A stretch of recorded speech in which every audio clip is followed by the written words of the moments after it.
రాష్ట్రీయ ప్రజా కాంగ్రెస్ వారాంతపు సమావేశానికి చేసినటువంటి పార్టీ సెక్యులర్స్ అందరికీ నా ప్రత్యేక ధన్యవాదాలు.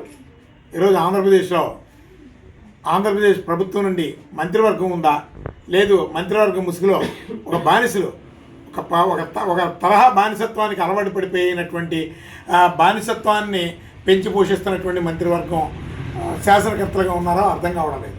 ఎందుకంటే ఏ మంత్రిత్వ శాఖకి ఆ మంత్రికి కనీస అవగాహన లేదు, అజమాయిషీ కూడా లేదు. ఇప్పుడు ఫర్ ఎగ్జాంపుల్ పీజీఆర్ఎస్ కంప్లైంట్స్ ఉన్నాయి. పీజీఆర్ఎస్ కంప్లైంట్స్ మీద ఎవరు కన్సైంట్ మంత్రిత్వ శాఖ మానిటరింగ్ లేదు. కింద అధికారులు దాన్ని మోడీ చేసి రీస్టేట్మెంట్స్ అన్నీ కూడా తప్పుడు పత్రాలు సృష్టించి కేసు పీజీఆర్ఎస్ కంప్లైంట్ని క్లోజ్ చేసేస్తున్నారు. దీని మీద పై అధికారులు కూడా అసలు ఇందులో ఎంతవరకు జెన్యూనిటీ ఉంది అనేది ఏమీ చూడడం లేదు. అసలు నియోజకవర్గ సమస్యల మీద కనీసం ఏ మంత్రి అయినా సరే దృష్టి కేంద్రీకరించినటువంటి ఒక్క మంత్రిని చూపించమనండి. కేవలం అధిష్టానానికి బానిసలుగా ఉంటున్నారు, నెల జీతాలు తీసుకుంటున్నారు. నోరు మూసుకొని వాళ్ళు చెప్పిన చోట ఎవరైతే ఈ కార్పొరేట్ టీమ్స్ ఉన్నాయో లేదా అధిష్టానం నుంచి ఆదేశాలు ఉన్నాయో నెలకి 25 కోట్లు 30 కోట్ల రూపాయలు పేమెంట్ తీసుకుంటున్నారు. అలాగే వాళ్ళు ఇష్టానుసారం పాలనని గాలికి వదిలేశారు.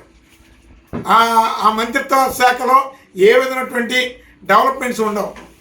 అలాగే భవిష్యత్తు కార్యాచరణ ఏంటో అర్థం కాదు, బిడ్డల భవిష్యత్తు ఏంటో అర్థం కాదు, ఆంధ్రప్రదేశ్ భవిష్యత్తు ఏంటో అర్థం కాదు. అసలు మంత్రులు ఎందుకున్నారు, ఎన్ని కోట్ల రూపాయలు ఆ నిధులు ఆంధ్రప్రదేశ్ ఖజానాకు ఉన్నాయి, ఏ మంత్రిత్వ శాఖకి ఎంతంత ఉంది, దాని మీద మీరు ఖర్చు పెట్టేటటువంటిది ఏంటి, మీ ఫ్యూచర్ ప్లానింగ్ ఏంటి అనేది ఎవరికీ తెలియదు. కానీ ఇక్కడ ఆంధ్రప్రదేశ్లో మంత్రివర్గం ఉన్నదని చెప్పుకోవడం కన్నా ముఖ్యమంత్రి ఉన్నాడు అని చెప్పుకోవడంలో తప్పులేదు. ఎందుకంటే ముఖ్యమంత్రి దగ్గర నుంచే అన్ని సందేశాలు అన్నీ జరుగుతున్నాయి, తప్పులేదు. కానీ మరీ డమ్మీలుగా ఒక పంచాయతీ మెంబర్కి ఉన్నటువంటి విలువ కూడా ఈరోజు క్యాబినెట్లో మంత్రులకు లేదు. అంత ఘోరమైనటువంటి దుస్థితిలో ఈరోజు మంత్రులు ఉంటున్నారు. వాళ్ళు చెప్పమన్న చోట సంతకాలు పెడుతున్నారు. అలాగే ఒక తరహా కార్పొరేట్ శక్తులకి బానిసలుగా బ్రతుకుతున్నారు. ఆ కార్పొరేట్ శక్తులకి అవసరమైనటువంటి పనులు అన్ని ఫైల్స్ మీద సంతకాలు పెడుతున్నారు. ఆ మంత్రులందరికీ కూడా నెలకి 25 కోట్లు 30 కోట్ల రూపాయలు పేమెంట్ వచ్చేస్తుంది. అలాగే ప్రభుత్వం ఇచ్చేటటువంటి జీతాలు వచ్చేస్తున్నాయి. అలాగే అన్ని సౌకర్యాలు అనుభవిస్తున్నారు. ఇక్కడ ప్రజలు బలిపశువులుగా ఉంటున్నారు. ఏ మంత్రిత్వ శాఖ నుంచి అయినా సరే ప్రజల కోసం కానీ ఈ రాష్ట్రం కోసం కానీ ఒక మెరుగైనటువంటి డెవలప్మెంట్ ఉంది అని చెప్పుకోవడానికి ఒక్క మంత్రిని చూపించమనండి. ఆర్థిక నేరాలకి మూల విరాట్లుగా నిలబడుతున్నారు. అలాగే ఒక మాఫియా, భూ మాఫియా కావచ్చు, శాండ్ మాఫియా కావచ్చు, అలాగే కరప్షన్ మాఫియా కావచ్చు, దేనికైనా సరే మంత్రిత్వ శాఖ అండదండలతోనే మొత్తం నడుస్తుంది. దీని వాస్తవాలు ఏంటంటే మంత్రిత్వ శాఖ పేరుకి మంత్రిగా ఉన్నారు తప్ప పూర్తిగా డమ్మీగానే ఉన్నారు. డబ్బులు తీసుకోవడం సంతకం పెట్టాం. ప్రజల పనులు ఏమైపోయినా ఈ మంత్రులకు అక్కర్లేదు.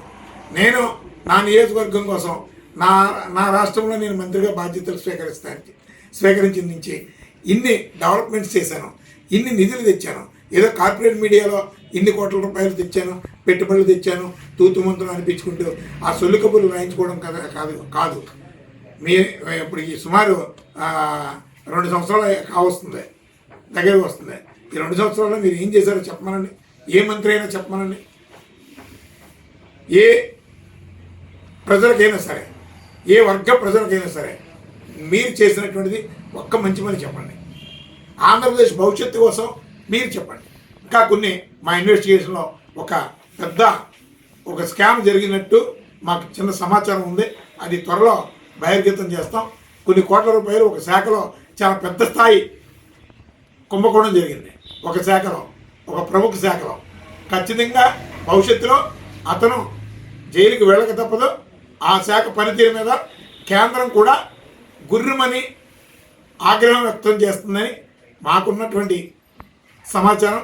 అది త్వరలో కొంత డేటా కలెక్ట్ చేసి ఆ వాస్తవాలన్నింటినీ కూడా బహిర్గతం చేయడానికి సిద్ధపడతాం. అలాగే భవిష్యత్తు కార్యాచరణని ఈ రాష్ట్రంలో ప్రజలకి, రాష్ట్ర భవిష్యత్తుకి, ఈ జనరేషన్ బిడ్డలకి ఒక అద్భుతమైనటువంటి భవిష్యత్తు వచ్చే విధంగా ఒక కార్యాచరణ రాష్ట్రీయ ప్రజా కాంగ్రెస్ పార్టీలో శ్రీకారం చుడతాం.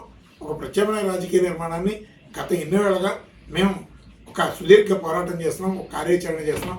అది కాస్త కార్యరూపం దాల్చే విధంగా కొన్ని మెరిట్స్ కూడా అనుకూలమైనటువంటి డెవలప్మెంట్స్ ఉన్నాయి. త్వరలో ఆ కార్యాచరణ కూడా ప్రజలందరికీ తెలియజేస్తాం.